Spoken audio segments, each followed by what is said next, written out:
The fog pressed against the Sherman's vision blocks like wet wool. Inside the turret, First Lieutenant Merwin Menz could hear his own breathing, unnaturally loud in the cramped steel space. His crew hadn't spoken in 20 minutes, not since the radio crackled with reports of Panthers moving through the sector. "Still can't see shit, Lieutenant," his gunner, Corporal Davis, whispered, as if the Germans might hear them through 800 meters of fog and silence. His hand rested on the traverse wheel, fingers twitching with nervous energy. Menz nodded, though Davis couldn't see him in the dim red light of the turret. Outside, the fog had swallowed the entire American position. Somewhere out there, the rest of his platoon sat in their own Shermans, blind and waiting. Somewhere beyond them, German armor was moving. Panthers. The word nobody wanted to say aloud. In the hull, loader Private Morrison shifted uncomfortably, his shoulder pressed against the ammunition racks. Standard AP rounds, high explosive, some smoke shells, and there at the bottom, 6 rounds with strange black-tipped projectiles that the ordnance lieutenant had delivered 3 days ago with instructions that made no sense. Emergency use only. You'll know when. Morrison had asked what made them special. The ordnance officer had just smiled grimly and said, "They're fast, real fast. Save them for when nothing else will work." That's all anyone knew. 6 mystery rounds that weighed slightly less than standard shells, marked with stenciled letters. HVAP. "You hear Kowalski's crew got into it yesterday?" Davis whispered suddenly, breaking the silence. "Ran into a Panther on the road near Luneville." Menz didn't answer. Everyone had heard. 3 shots, point blank, all 3 bounced. Davis's voice dropped even lower. The Panther didn't even stop, just kept rolling, put 1 round through Kowalski's turret from 50 meters and kept going. "Stow it," Menz said quietly. But the damage was done. Everyone knew the math. A Panther could kill a Sherman from 2,000 meters. A Sherman's 76mm could maybe penetrate a Panther's mantlet at 100 meters, if the crew was lucky, if the angle was perfect, if God was feeling charitable. Every other shot just bounced. Morrison's hand drifted unconsciously toward those 6 strange rounds at the bottom of the rack. Black-tipped. Lighter than they should be. Emergency use only. Before we continue, click that subscribe button. Like this video, and let me know in the comments where you're watching from. It brings me great joy, knowing that these war stories and lessons get to people all over the world. Your support helps us bring more thrilling war stories, and trust me, you won't want to miss them. Now, let's get back to the story. "Movement," Davis hissed suddenly. "Wait, no, just the fog." The radio crackled. "All Cobra units, be advised. German armor confirmed in sector. Multiple contacts. Panthers and Mark IVs. Engage on sight. Out." Menz felt his stomach tighten. Through the fog, impossibly distant, came the low rumble of diesel engines. Heavy engines. Panther engines. Davis's hand whitened on the traverse wheel. Morrison pressed himself against the ammunition rack, feeling the cold steel of those 6 special rounds against his shoulder. Nobody spoke. Nobody moved. Somewhere in the fog ahead, German Panther crews rolled forward with absolute confidence, certain that no American gun could touch them from the front, certain that their 80mm of sloped armor made them invincible, certain that every Sherman they encountered would die before it could hurt them. They had been taught this, trained on this, promised this. They were about to discover how catastrophically wrong their intelligence had been. The fog shifted. A shadow appeared, dark, angular, massive. Menz's voice cut through the silence like a blade. "Panther, 75 meters. Load HVAP." Morrison's hands moved to those black-tipped rounds before his brain caught up with the order. "Emergency use only. You'll know when." This was when. The report starts. started flooding into General Omar Bradley's headquarters within days of the Normandy landings. They all said the same thing, in increasingly desperate language. The Shermans couldn't kill Panthers. June 12, 1944. A company of M4 Shermans encountered 3 Panthers near Villers-Bocage. The Americans fired 17 rounds at ranges between 200 and 800 meters. 14 rounds bounced harmlessly off sloped armor. 2 struck at oblique angles and shattered.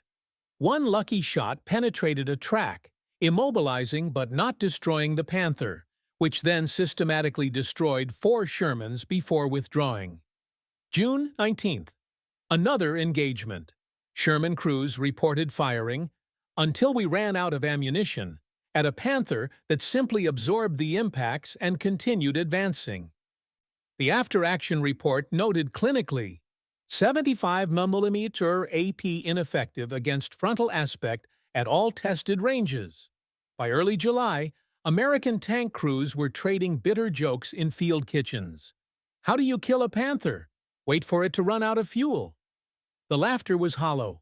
Everyone knew men were dying because American guns couldn't penetrate German armor. The 76mm gun was supposed to fix everything.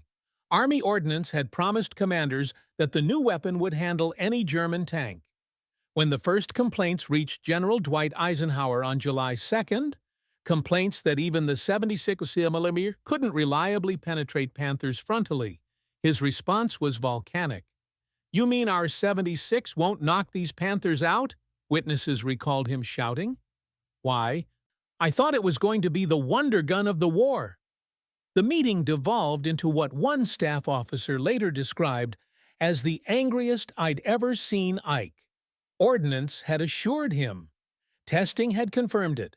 The 76mm was supposed to solve the Panther problem.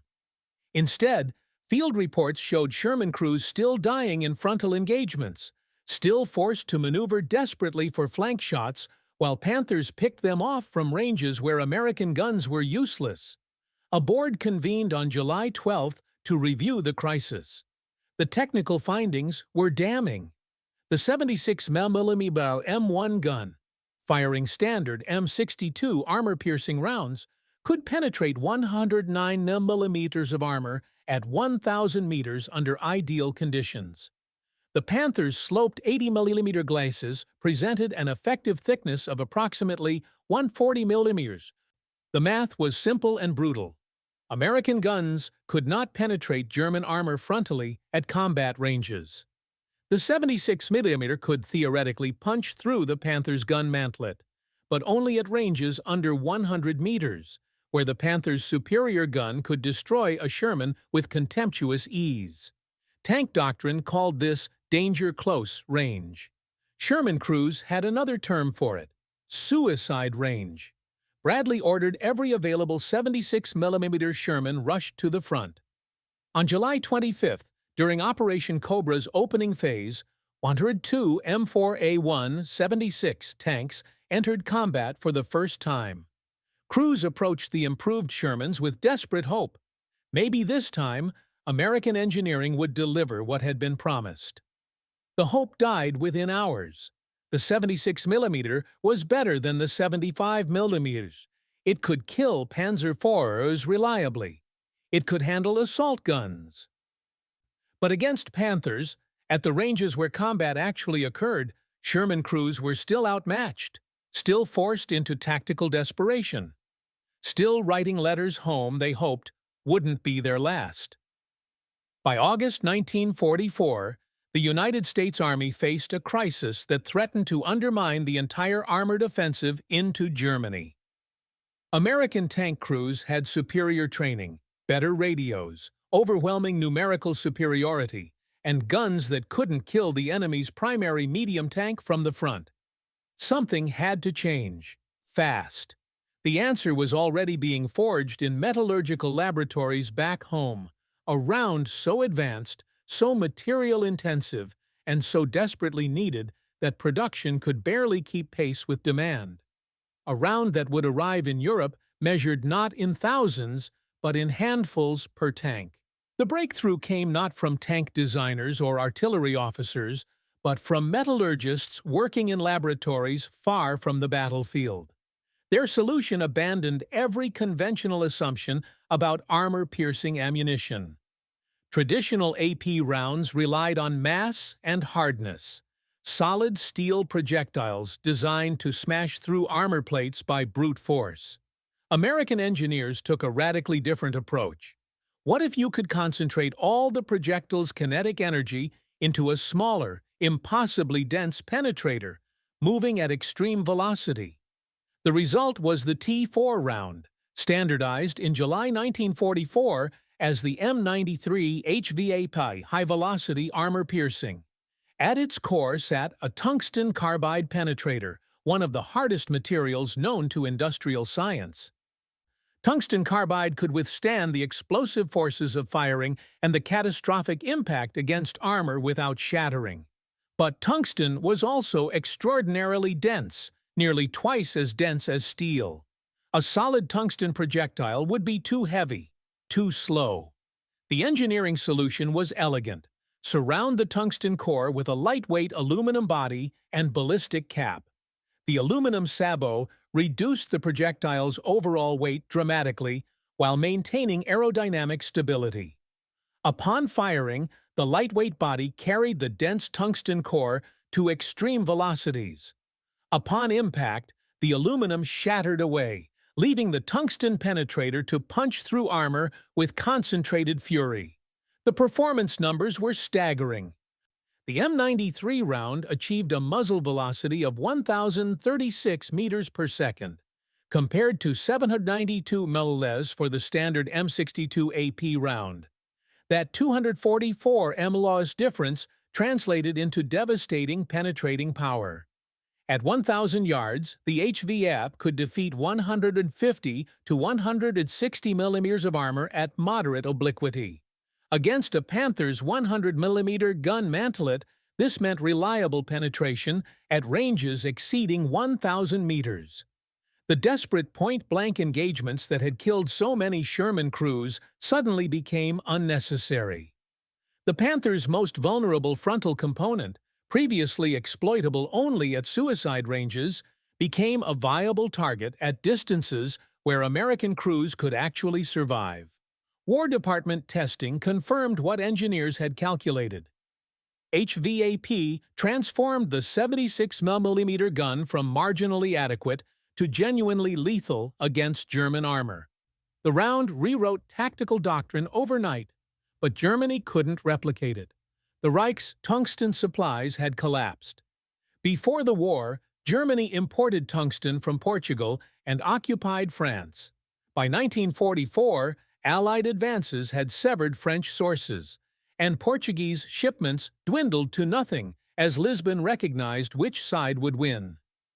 German domestic tungsten production remained negligible. The Reich's geology simply didn't include significant deposits.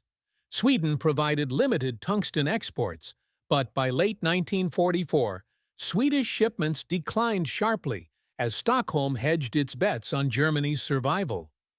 What little tungsten reached German factories was desperately hoarded for machine tools essential to aircraft engine production. Engines needed to contest Allied air superiority. German Panther crews received no tungsten-cored ammunition, no Hvap equivalent. Their Panzer Granit 39-42 armor-piercing rounds remained conventional steel projectiles, effective but unexceptional. While American metallurgists were forging rounds capable of defeating 160 meters of armor, German tankers made do with ammunition developed years earlier. The industrial equation was brutally simple. America had tungsten, manufacturing capacity, and engineering expertise. Germany had none of the above. The Reich's vaunted Panther tank, designed to dominate battlefields through armor superiority, now faced an enemy whose ammunition could negate that advantage at combat ranges. German armor doctrine, built on the assumption of frontal invulnerability, was about to collide with American industrial chemistry. The only question was, whether enough HVAP rounds could reach the front lines before the fall offensive began. The answer would prove grimly inadequate. The first HVAP rounds reached Europe in August 1944, arriving not in the flood American tank crews desperately needed, but in a trickle that barely qualified as supply. Production numbers told the story of a miracle that couldn't scale fast enough. July 1944, 1,000 rounds of 76mm HVAP produced. August, another 1,000 rounds. September, 1,000 more. These weren't numbers. They were a crisis measured in scarcity. To put it in perspective, a single American armored division fielded approximately 200 Shermans. If every tank in that division mounted a 76mm gun, which they didn't, the entire August production run would provide each tank with exactly 5 rounds. The reality was worse. HVAP had to be distributed across the entire European theater. 3rd Army, 1st Army, 7th Army, tank destroyer battalions firing 3-inch guns that used the same scarce tungsten. Every unit screaming for ammunition that could actually kill Panthers. Every commander convinced his sector faced the most critical threat. By September 1944, the average 76mm Sherman crew received their HVAP allocation in a small wooden crate delivered by ordnance officers who made the instructions brutally clear. These are for emergencies only. You will not waste them on ranging shots. You will not use them against anything except heavy armor. When you face a Panther and nothing else will work, that's when you use these. 6 rounds per tank, sometimes 5. Occasionally 7 if supply sergeants worked miracles. Never enough. Crews stowed the black-tipped rounds at the bottom of ammunition racks, beneath the standard AP and HE shells they'd use for everything else. The HVAP became mythical, whispered about in maintenance areas, discussed in hushed speculation. Some crews doubted they actually worked. Others worried they'd never get the chance to find out. Tank commanders faced an impossible calculus. When exactly constituted an emergency? Use HVAP too early and you might waste irreplaceable ammunition on a target you could have flanked. Wait too long and you'd die with wonder rounds still in the rack. The scarcity bred superstition. Some crews named their HVAP rounds. Others refused to handle them except when loading for combat. One gunner in the 4th Armored Division reportedly kept a round in his sleeping bag at night, terrified someone would steal it. Not until November 1944 would monthly production reach 5,000 rounds. Not until January 1945 would it hit 7,000 rounds per month. By then, the critical battles of autumn 1944 would be long decided, won or lost, with whatever ammunition had been available in those desperate weeks. September 19, 1944, near Haraucourt, France, represented exactly the emergency those ordnance officers had described. German Panzer brigades were pushing through the fog in force, dozens of Panthers supported by Panzer IVs and assault guns. American positions were threatened with being overrun. Retreat would mean abandoning wounded, equipment, and hard-won ground. First Lieutenant Merwin Menz, sitting blind in the fog with 6 HVAP rounds in his ammunition rack, was about to discover whether American metallurgy could deliver what American armor could not. The emergency had arrived. The wonder rounds would finally be tested under the worst possible conditions. 0 visibility, close range, and an enemy that believed itself invincible. In the hull, Private Morrison's hand rested on those black-tipped shells, waiting for the order that would prove whether months of engineering, industrial effort, and desperate hope had been worth it. The fog was lifting, and through the mist, the shapes of German Panthers were beginning to emerge. The German attack began with the kind of confidence that comes from months of battlefield dominance. 3 Panzer brigades, the 111th, 113th, and elements of the 112th rolled toward Haraucourt in columns that stretched for kilometers. over 200 tanks, including more than 80 Panthers, supported by assault guns and mechanized infantry. Their commanders had been explicit in orders: push through American positions.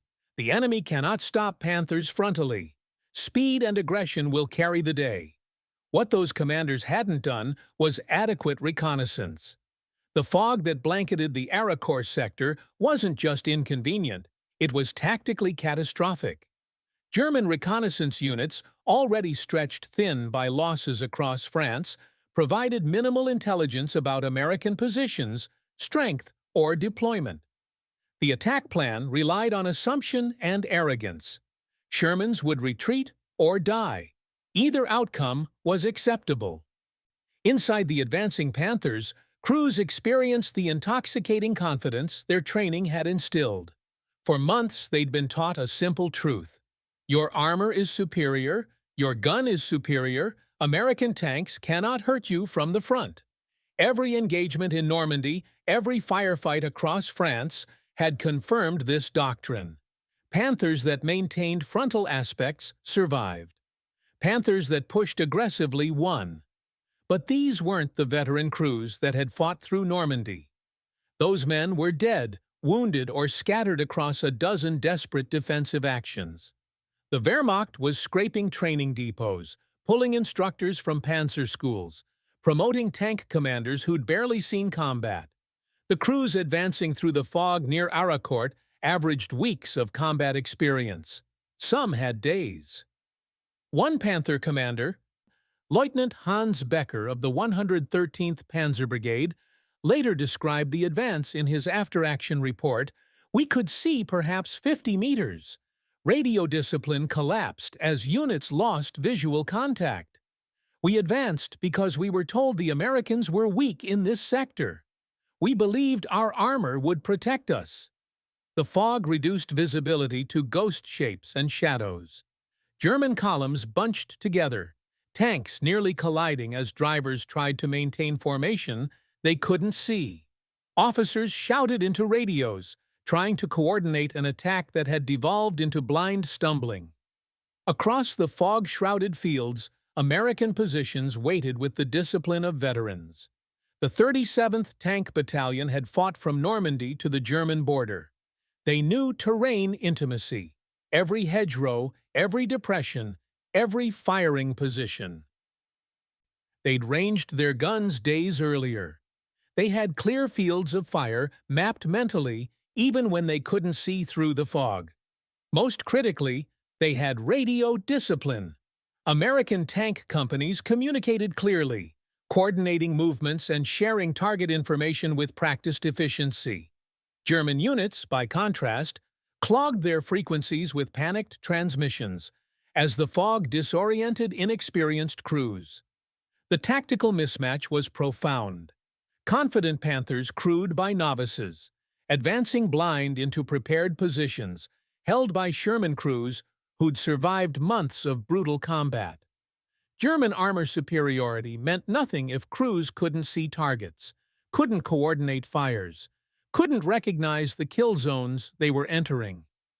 Lieutenant Menz watched shadows resolve into shapes through his periscope. German tanks, moving slowly, bunched together in the fog. Some had their hatches open, commanders trying desperately to see through the mist. They were advancing into an engagement range where American guns could finally hurt them, against crews who knew exactly where they were and what they were doing. Menz's hand moved to the radio transmit switch. Around him, across the American position, Sherman crews trained their guns on advancing Germans who still believed themselves invincible. The slaughter was about to begin. The Panther emerged from the fog like a predator stepping into light, 75 meters away, hull down behind a slight rise, its long 75mm gun traversing slowly as the crew searched for targets they couldn't see. "Panther," Davis whispered, his eye pressed to the gun sight. 75 meters. Mantlet visible. Menz felt his heart hammering. 75 meters. Close enough to see details. The Zimmerit anti-magnetic coating. the spare track links welded to the glacis. The commander's hatch cracked open, close enough that the Panther's gun could core them with a single shot. "Load Hvap," Menz ordered, his voice steadier than he felt. Morrison's hands moved automatically to the black-tipped round at the bottom of the rack. It felt different, lighter than standard AP, the aluminum body cool against his palms. He slammed it into the breech, the mechanism closing with a metallic snap that sounded impossibly loud. "Up!" Morrison called. Davis centered the reticle on the Panther's gun mantlet, the curved shield protecting the base of the German gun.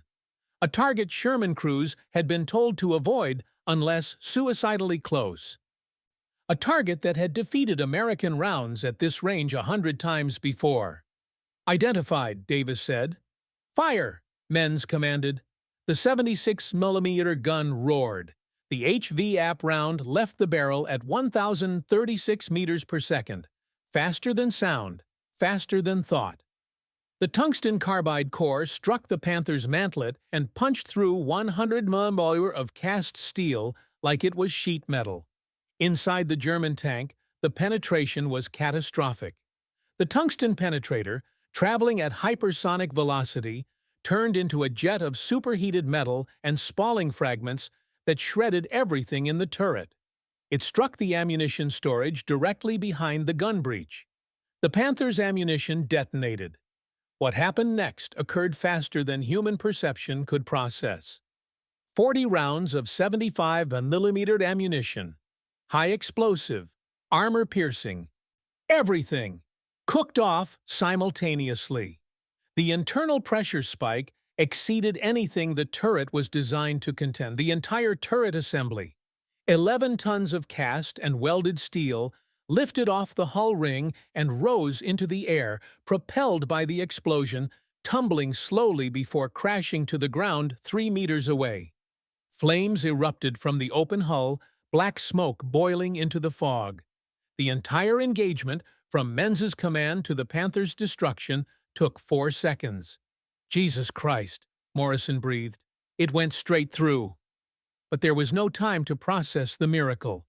2 more Panthers appeared through the fog, 90 and 110 meters away, their crews drawn by the sound of the explosion, trying to locate the threat. "Target left, Panther, 90 meters, Menz snapped. "Loading Hvap." Morrison already had the second round in his hands. The breech closed. Davis barely had time to lay the gun. "Identified." "Fire!" The second HVAP round punched through the mantlet of the second Panther. Another turret blast.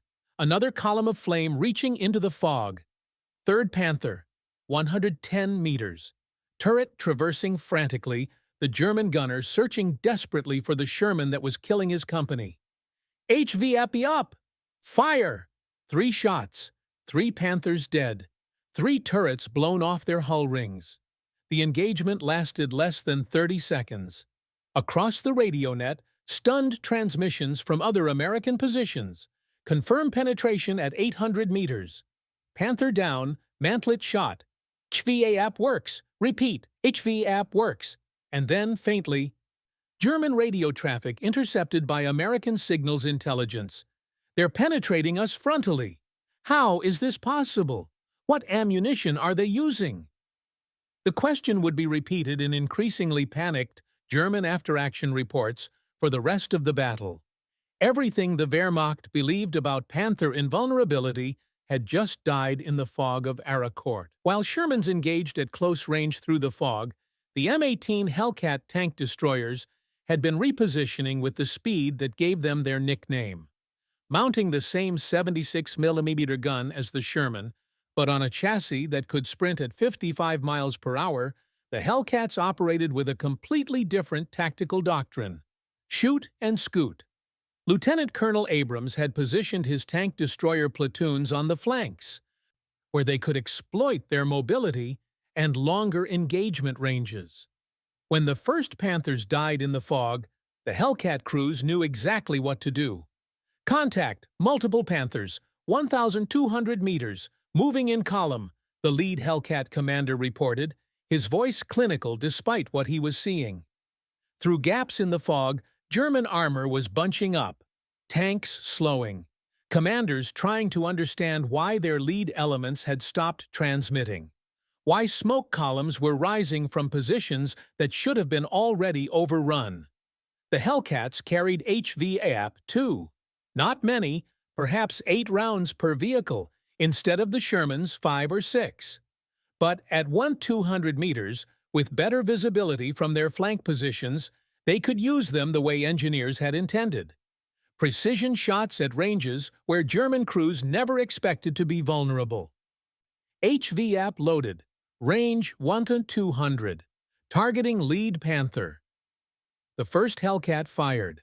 The round crossed the distance in less than 2 seconds, struck a Panther's turret side at an angle that would have defeated standard ammunition, and punched clean through. The Panther slewed sideways, smoke pouring from hatches.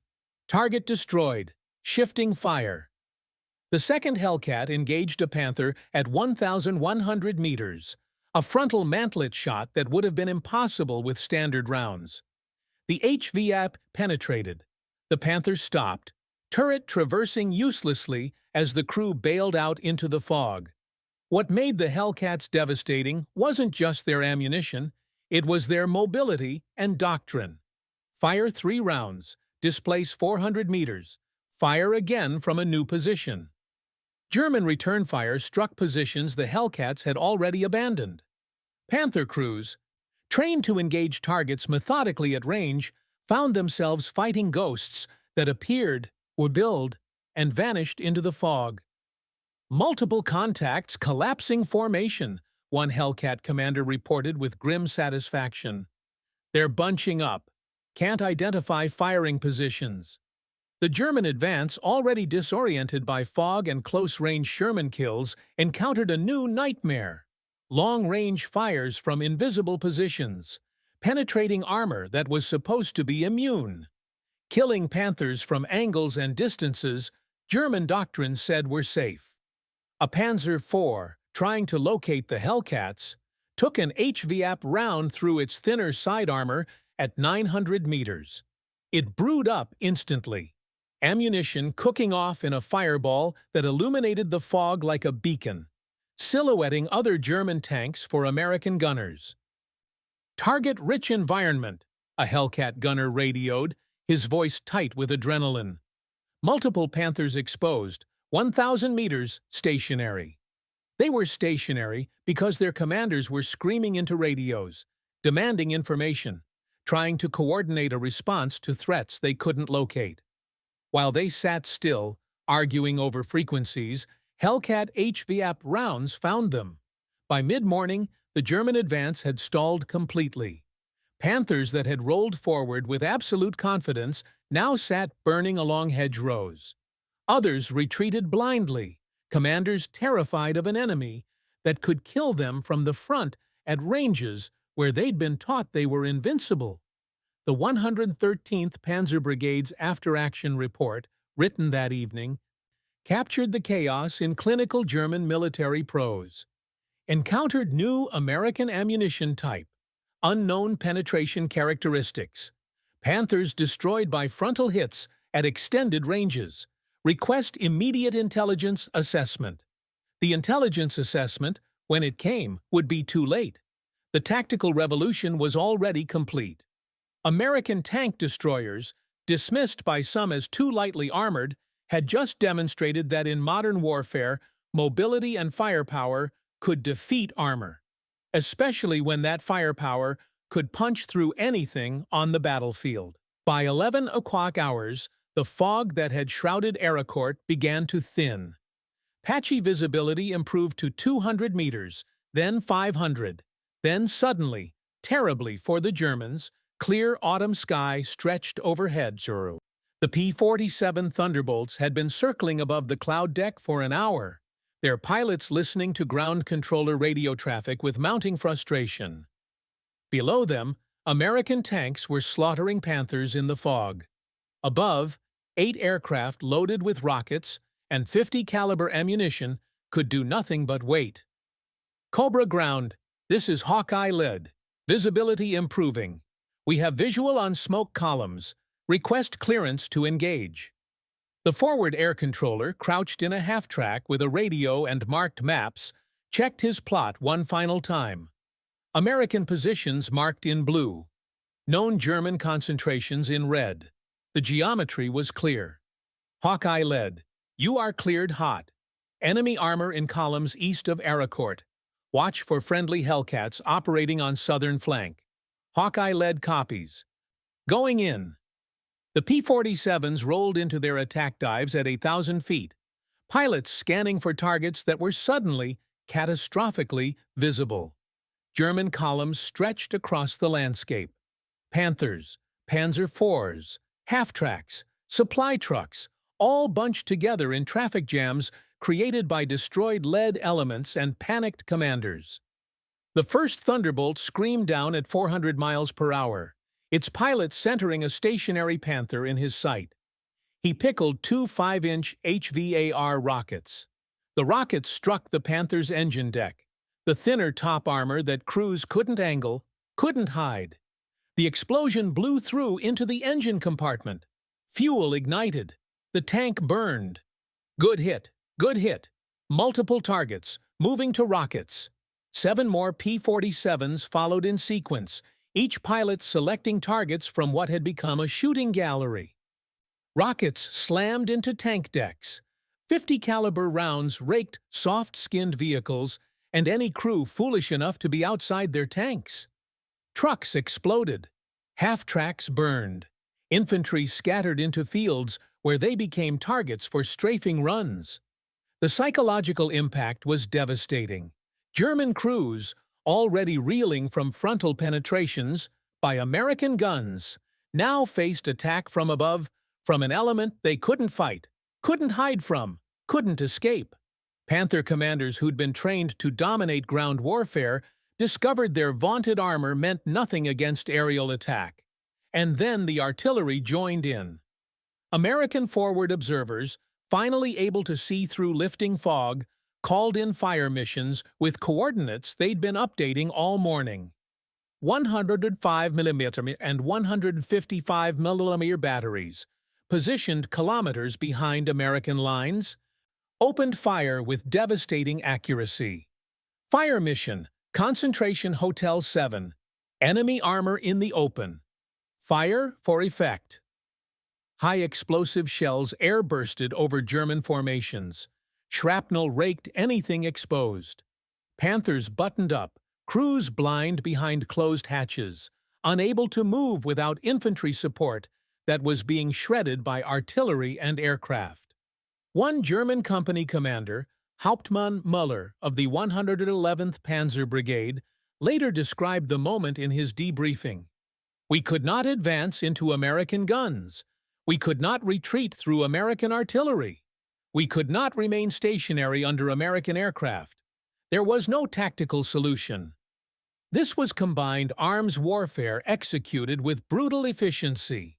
Shermans and Hellcats killed Panthers frontally with HVAP. P-47s destroyed anything that tried to maneuver. Artillery hammered anything that stopped moving. German crews faced a battlefield environment where every option led to death. By noon, the 3 German panzer brigades that had advanced with such confidence were combat ineffective. Panthers smoldered along roads. Supply columns burned. Infantry units scattered into forests, abandoning vehicles and heavy weapons. The fog had lifted, and it revealed a catastrophe. The reports reaching German headquarters grew increasingly frantic as the day progressed, each transmission more alarming than the last. 09:47 hours. 113th Brigade reports heavy contact. Panthers taking frontal hits. Penetrations confirmed. The operations officer receiving the report paused, confused. Frontal penetrations? Shermans couldn't penetrate Panthers frontally. He requested clarification. 10:15 hours. Confirm previous report. Multiple Panthers destroyed by frontal mantlet hits. Range estimated 800 to 1,000 meters. Unknown ammunition type. Now the confusion turned to concern. At those ranges, Sherman's 76mm guns should be ineffective against Panther armor. Either the crews were mistaken about impact locations, or something fundamental had changed on the battlefield. 10:42 hours. 111th Brigade engaged. Heavy losses. American tanks penetrating frontal armor at extended ranges. Request immediate tactical assessment. The pattern was undeniable now. Multiple units, separate engagements, all reporting the same impossible result. Shermans killing Panthers from the front. 11:23 hours. Urgent. New American ammunition observed. Black-tipped projectiles, extremely high velocity. Panthers vulnerable at all frontal aspects. Recommend immediate withdrawal. This transmission reached General der Panzertruppe. Hasso von Manteuffel, commanding 5th Panzer Army.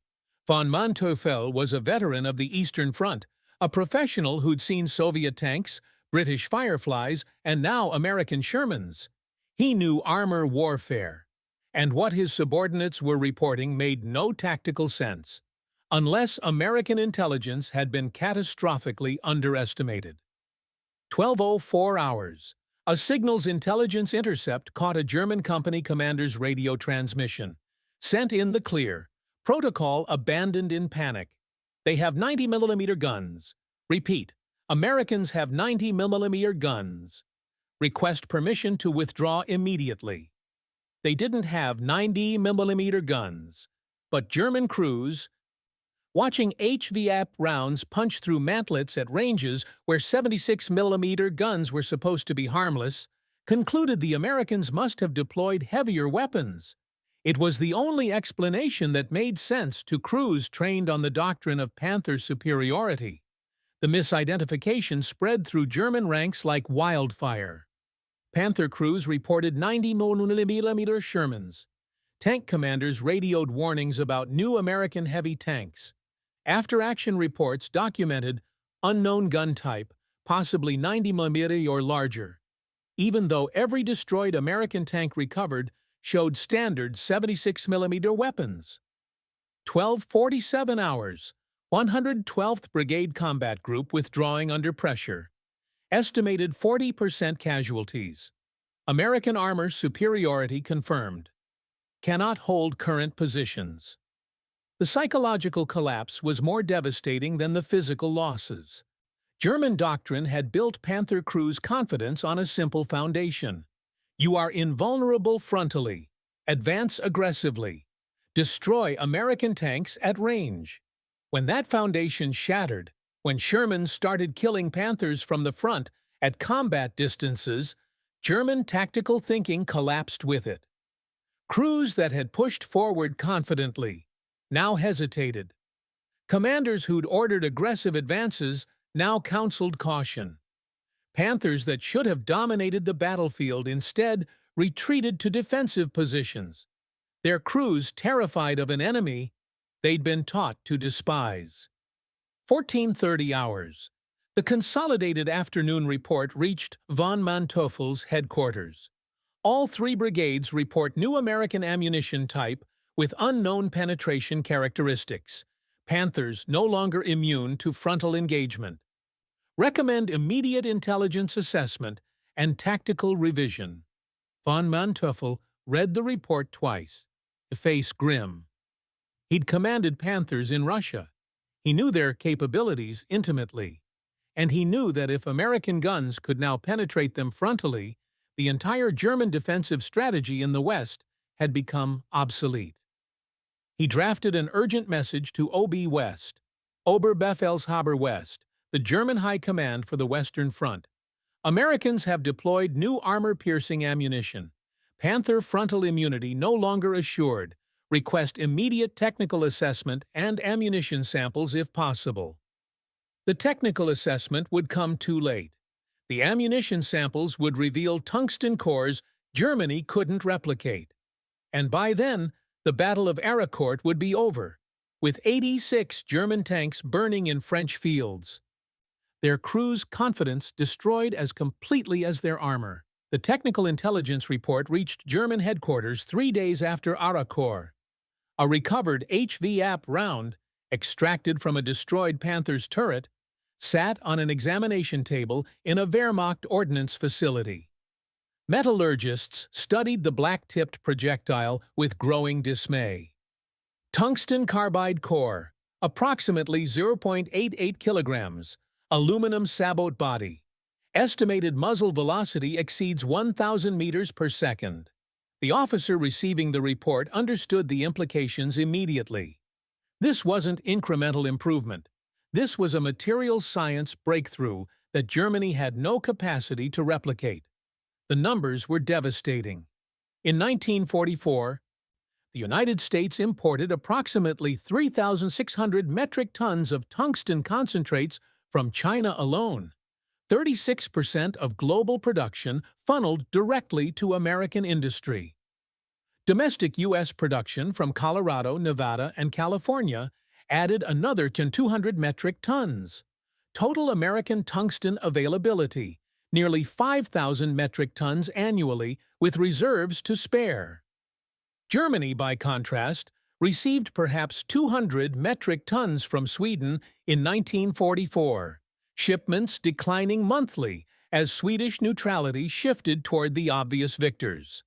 Domestic German production remained negligible. Occupied territories that had provided tungsten, France, Austria, were lost or inaccessible. Each 76mm Hvap round consumed 0.88 kilograms of tungsten carbide. American production of 33,000 rounds by March 1945 represented approximately 29 metric tons of tungsten, barely noticeable in America's vast reserves.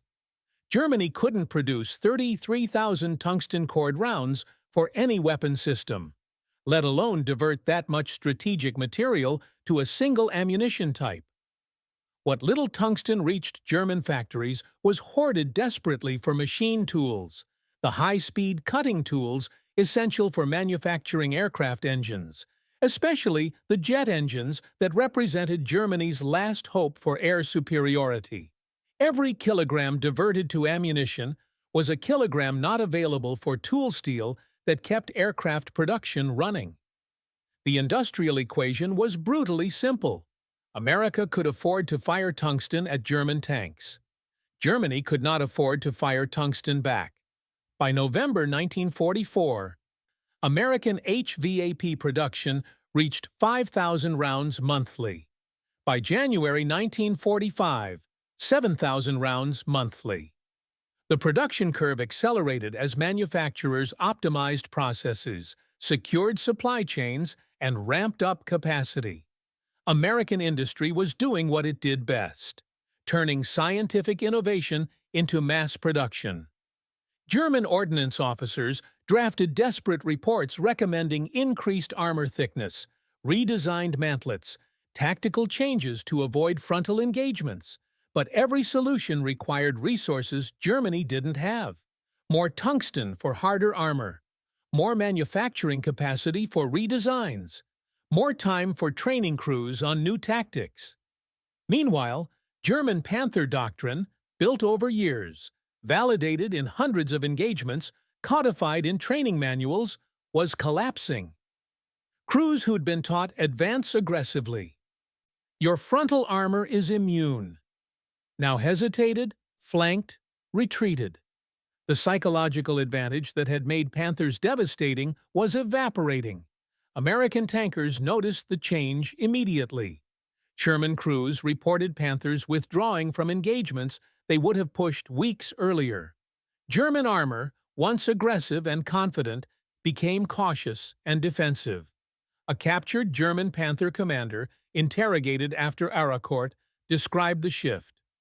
We were told American guns could not hurt us frontally. Then Americans began killing Panthers from the front at 1,000 meters. Everything we knew was wrong.